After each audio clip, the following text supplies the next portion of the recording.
Now we move on to our next news. The death toll from violence in southern Syria's Sweida province has risen to 203. According to a war monitor, among the dead are Druze civilians, Bedouin fighters, and security personnel. The Syrian government forces have been accused of carrying out summary executions in Druze areas. Local Druze residents said that the government mission meant to restore order devolved into looting, arson, and executions. Meanwhile, Israel launched strikes on Syrian military targets for a second day, citing the need to maintain a demilitarized zone and protect the Druze community.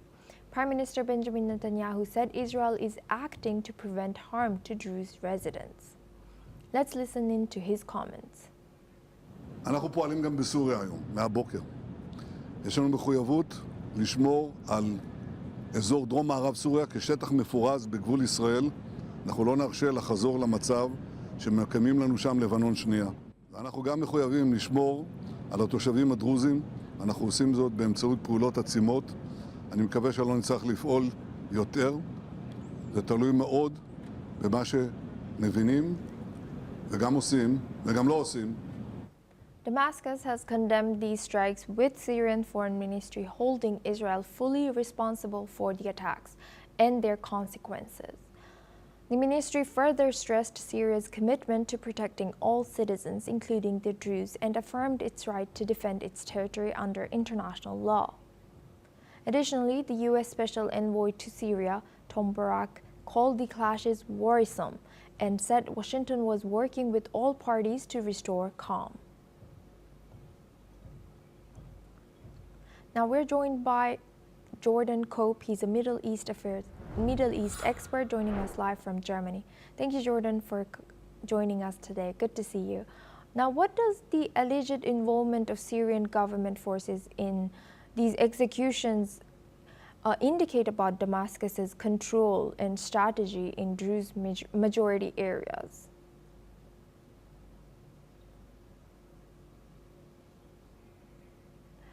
Jordan, you might be muted. I'm not. Can you hear me? Yes, I can hear you now. Yes, thank you. When it comes to war, there's often a fog that comes therewith, and it takes often time to truly assess the situation on the ground. However, based off of open source intelligence and videos coming from the Sweida governorate, it's very concerning, the scenes that I've at least seen. I've seen Syrian government supporters and members of the Syrian government partaking in acts that many might consider to actually be war crimes. Footage of militia members or members of the Syrian government forcefully taking Druze captives and shaving off their mustaches, which maintain religious and cultural importance within their tradition, degrading and humiliating treatment of Druze captives, kicking them and punching them in the face, forcing them to bark like dogs and capturing it in recording, not to mention reports alleging that approximately 200 people have been killed, many of those perhaps even by summary execution, which of course is against international law and the laws of warfare. So it's very concerning to see what's going on the ground in Sweida, not to mention that the forces actually really began to invade, to control areas, and to ultimately conquer Sweida until Israel's intervention, which the world otherwise watched and stood by doing nothing before Israel took it upon its own initiative to save an ethnic minority group across the border. Very concerning scenes that we've seen from the Syrian government.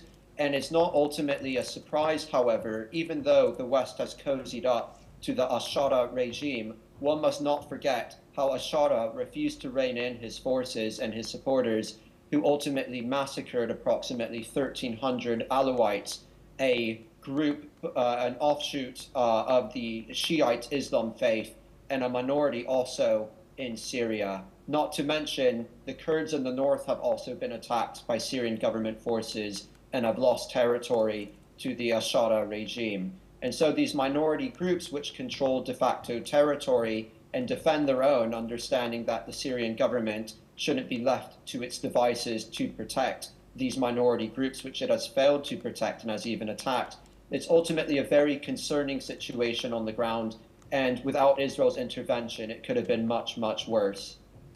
And Jordan, with multiple actors, as we know, are involved in this tragic accident that has happened, and including local militias, as well as Israel, how likely is it that the situation in Sweida could escalate into a wider conflict or draw in outside powers? It seems like Syria ultimately is still very concerned in feigning a reformed attitude to Western countries, which are very vested in seeing Syria and Israel normalize. And a very weird situation we're seeing unraveling, even though tensions are developing between Syria and Israel. At the same time, we're also seeing advances by both countries, potentially towards a security agreement or even normalization.